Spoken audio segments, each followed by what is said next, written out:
મહેસાણાના ખેરાલુ શહેરની સાથે તાલુકામાં પણ કમોસમી વરસાદ ખાબક્યો। મોડી સાંજે ખેરાલુ પંથકમાં ધીમી ધારે વરસાદની શરૂઆત થઈ।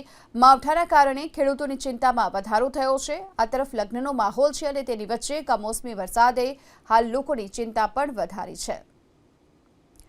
માવઠાના કારણે ખેડૂતોની ચિંતામાં વધારો થયો છે, કારણ કે ખેતરોમાં ઊભા પાકને આ વરસાદના કારણે નુકસાનની ભીતિ છે।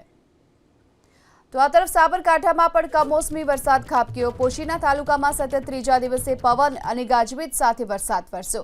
પોશીના તાલુકાના લાંબડિયા, કોટડા, દેલવાડા સહિતના ગ્રામ્ય વિસ્તારોમાં ભારે પવન અને ગાજવીજ સાથે કમોસમી વરસાદ વરસ્યો, જેને ખેડૂતોની ચિંતામાં વધારો કર્યો છે। તો આ તરફ અરવલ્લી જિલ્લામાં પણ આજે કમોસમી વરસાદ વરસ્યો।